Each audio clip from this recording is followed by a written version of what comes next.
আসসালামু আলাইকুম। Global visa express থেকে আমি শারমিন আরেকটি নতুন সুখবর নিয়ে চলে এসেছি আপনাদের কাছে। নতুন বছরে আমাদের সুখবর কিন্তু ভালোই আসছে। আমরা আরেকটি অস্ট্রেলিয়ার ভিসা পেয়ে গেছি। ওয়াজিদ ভাইয়ের ভিসা কিছুক্ষণ আগে আমরা হাতে পেলাম। ভাইয়া চলে এসেছে আমাদের অফিসে। ভাইয়া, আপনার ভিসাটি। ধন্যবাদ। কংগ্রেচুলেশন ভাইয়া। ভাইয়া থেকে আমরা শুনে নিব আজকের ভাইয়ার অনুভূতিটা কি। সর্বপ্রথম আমি গ্লোবাল ভিসা এক্সপ্রেসকে ধন্যবাদ জানাতে চাই। আমি তাদের সাথে অনলাইনে যোগাযোগ করি এবং আমি ওয়ার্ক পারমিট বিষয় করতে আসছিলাম। তো এখানে আসার পর গ্লোবাল ভিসা এক্সপ্রেসে যারা ছিল তারা সবাই আমাকে বললো যে ওয়ার্ক পারমিট বিষয় না করে আপনি টুরিস্ট ভিসার মাধ্যমে গিয়ে ওখানে গিয়ে তারপর এটাকে ওয়ার্ক পারমিট বিষয়তে কনভার্ট করে নিতে পারবেন। তো আমার অনেক ডকুমেন্টারি মিসিং ছিল, তো তারা এই ডকুমেন্টসগুলো আমাকে হেল্প করে সব কিছু মেকআপ করে আমাকে তারা ভিসাটা কমপ্লিট করে দেয়। তো আমি অলমোস্ট 27 দিনের মধ্যে ভিসাটি পেয়ে গেছি।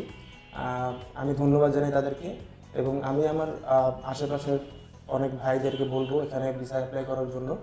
আর ধন্যবাদ জানাই গ্লোবাল ভিসা এক্সপ্রেসকে। আবারও কংগ্রেচুলেশন ভাইয়া আপনাকে, আপনি ভিসাটি 27 দিনের মধ্যে পেয়ে গেছেন। তো যারা ভয় পাচ্ছে যে ফ্রেশ পাসপোর্টে ভিসা হবে কিনা, আমি বলবো এখনই সময় আপনার ভিসাটার জন্য অ্যাপ্লাই করার জন্য। আমাদের কাছে চলে আসেন, কোনো ডকুমেন্ট মিসিং থাকলে আমরা আছি A to Z সাপোর্ট দেওয়ার জন্য। ধন্যবাদ।